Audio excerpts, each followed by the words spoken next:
Now, even though this is an individual sport and Boone has been winning all the races, for this family, it's a team sport where everyone pitches in. When you shoot as much as Micah does, you get better and better. And trust me when I tell you, you don't want to challenge him to a free throw competition.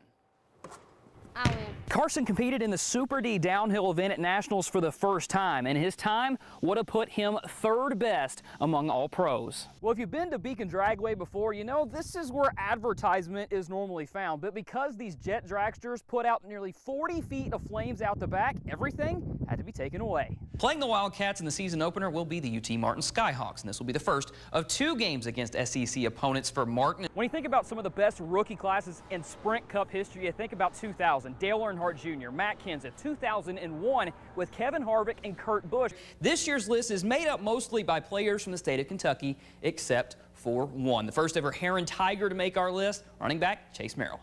Walking around HBR Raceway on a Saturday night, you might not see anything that is out of the ordinary, except when you see that the driver of the yellow 99 car is a 14-year-old girl. I don't want to say any names or anything, but one time I made somebody cry. The back of her cart says, "You've just been passed by a girl."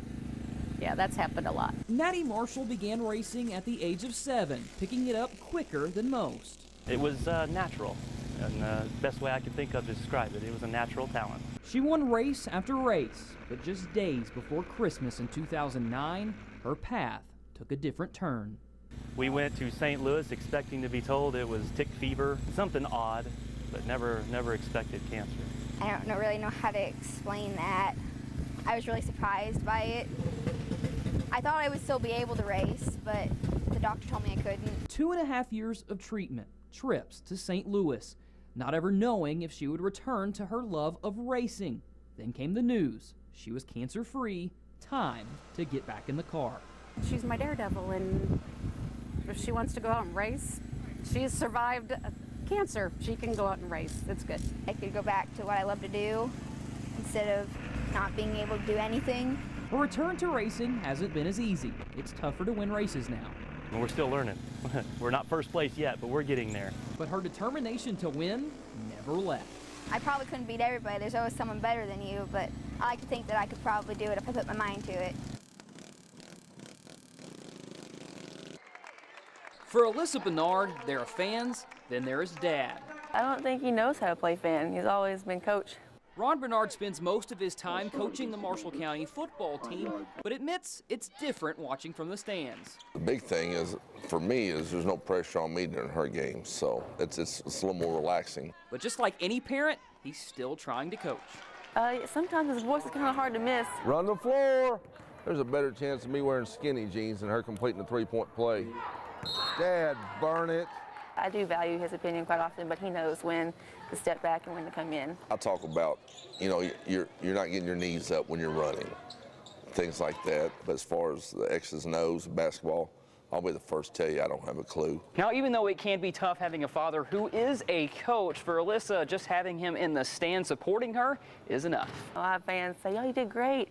First thing he says, "Why didn't you start free throw? Why did you not make that one shot?" You know. So I'm always finding a way to critique myself. It makes you closer because you're there during all the hard work, during all the prep time. And no matter what she does, Dad is always around. It's his goal not to miss a game. So next time you're at a Marshall County game, just listen. That girl is on fire. You may hear Alicia Keys in the stands. No, it's just Ron Bernard cheering on his daughter. Adam Wells, WPSD Local 6 Sports.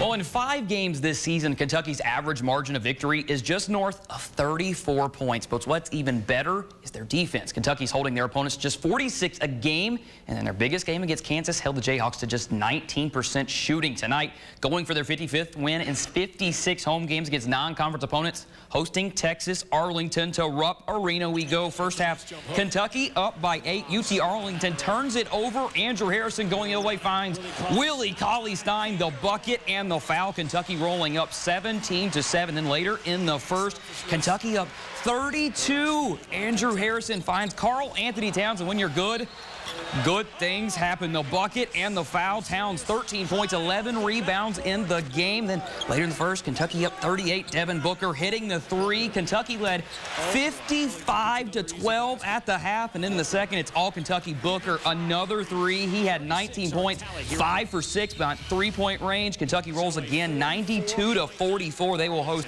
Providence on Sunday.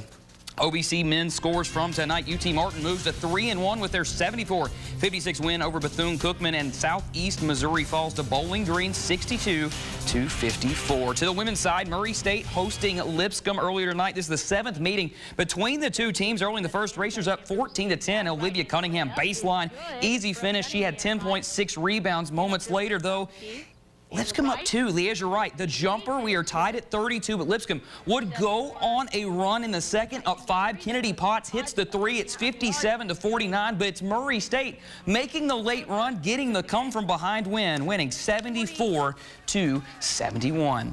Well, as for the Murray State men, needless to say, they would like to forget last night's 89-62 loss to Xavier, but they can take a page from last year's team. After losing to St. Mary by 25, the Racers went 16-5 to finish the season. With 4 out of the 5 starters returning from that team, expectations were high heading into the season, and that is something that head coach Steve Prohm has been talking about all year long. And he said over and over that this team isn't last year's team, with some players thinking it might be easier this year. However, after last night's loss, Coach Prohm and his staff had some tough love for his team. They're comparing them to the 2012 team, and you know, Jawan just talked to him in the locker room like, you may be talent-wise, but you're not right here. You're not toughness-wise. You're not extra pass-wise. You're not in any of those areas, but you could be. The problem is our expectations have changed, that we think we're supposed to win tonight, and I'll never change from that. The Racers will be in action next against Portland on Friday in the Challenge in Music City. And one final football note from Murray State. Chris Hatcher has announced that defensive coordinator Dennis Thorell will not be returned next season. Thorell spent the last 2 seasons with Murray State, with the Racers defense ranked last in the OVC each season. Hatcher said he wishes him well, but it is time to move in a different direction. So football season's over. You'll start seeing more changes like that, especially a team who had a bad season like Murray State.